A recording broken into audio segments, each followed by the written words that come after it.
I could feel myself starting to sweat and a pit forming at the base of my stomach. Sure signs I was nervous, kind of like right now. I was 22 years old and I was sitting in my first ever apartment, all by myself, staring at my computer screen in the dark. I was about to send my entire life savings to something called Vanguard. I had just graduated from college with an economics degree, and I knew investing was important, but I had no idea how to start. I must have spent hours doom scrolling on Vanguard's website trying to learn all of this new vocabulary. There were ETFs and mutual funds and indices. I had so many questions. What do I invest in? How exactly does investing work? And why does it matter? I must have called Vanguard's customer success line like 10 different times with my long list of questions. And the men who answered the phone did their best to answer my questions about the what and the how. But I still didn't know why I felt like I was sending my entire life savings into the ether. I didn't understand the investing language. I felt unconfident in my knowledge, and mostly, I felt like I didn't belong.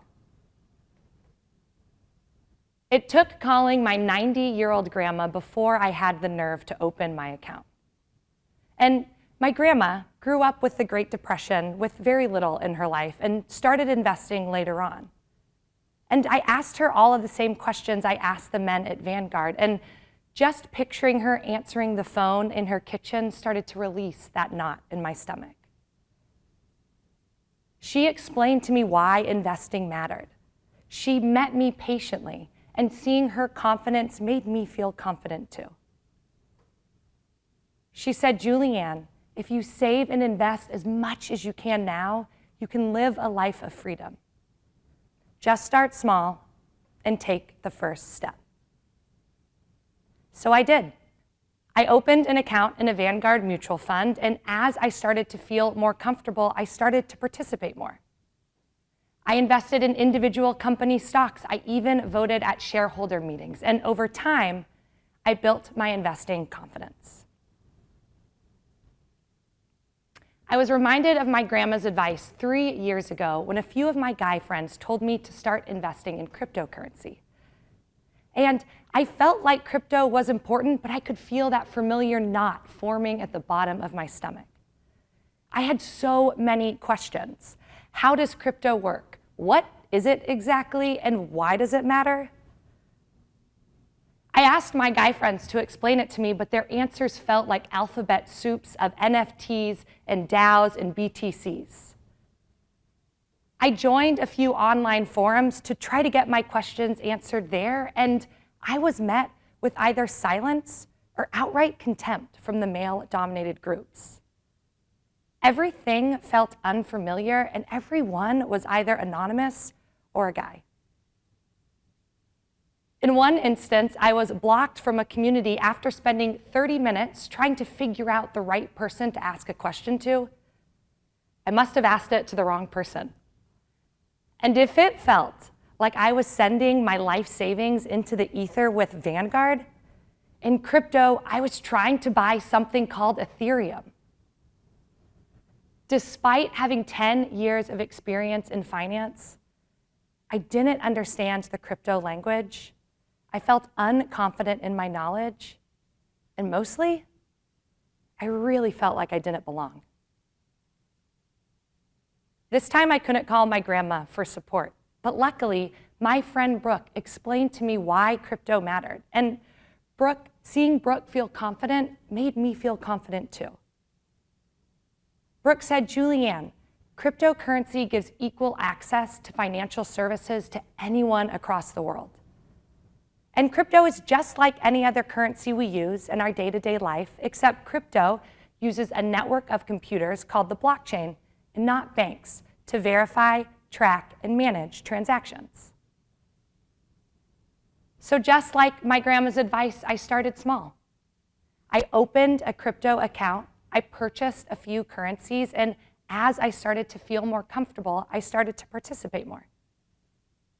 I invested in currencies where I could vote on future projects, and over time, I built my crypto confidence. I've now worked in crypto for nearly 3 years, and in that time, I've spoken to hundreds of women from all over the world who want to participate in the crypto economy. And we share a similar story. Daniela from Colombia says, my husband works in crypto and he tried to explain it to me, but I couldn't catch up with all the new words he was saying. I wanted a how-to guide for how to get started. And Mira from New York says, I tried to join online communities, but everyone just assumes you're a guy. I would join and people would say, hey, bro. Let me just say, if you are a woman and you have tried to get started in crypto and maybe you felt like you didn't belong, it's not you, it's crypto.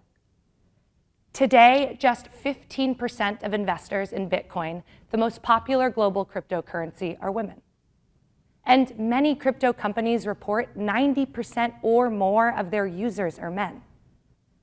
The language we hear, the products we use, the communities we see reflect current users. Today, mostly men. And women want to participate in the crypto economy. In fact, a recent study suggests globally, more women are interested in buying cryptocurrency than they are public company stocks. And in the US, more women have expressed interest in cryptocurrency than men. It turns out the world of crypto could learn a thing or two from my grandma.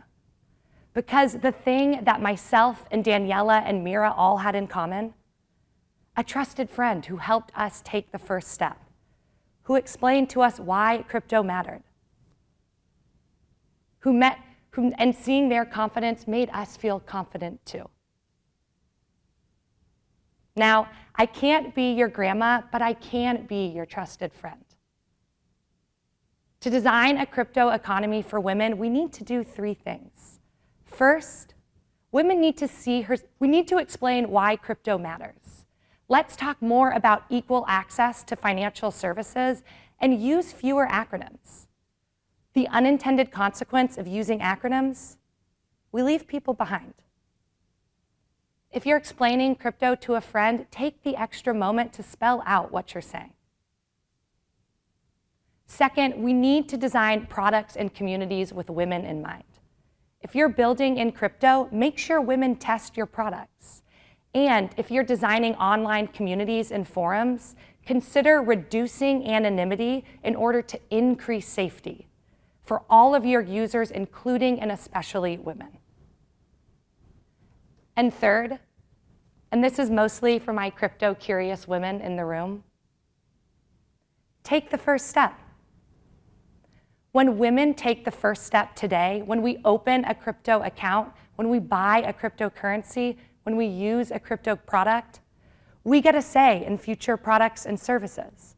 Companies will need to start building for us. And when crypto gets easier for women, it gets easier for all of us.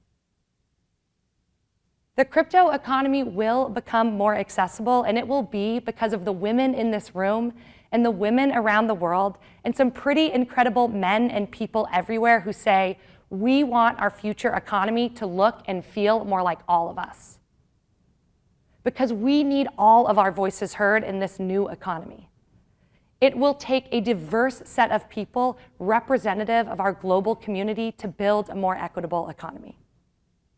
Tomorrow, we will all use crypto to access our global economy. Today, all we need to do is take my grandma's advice and take the first step.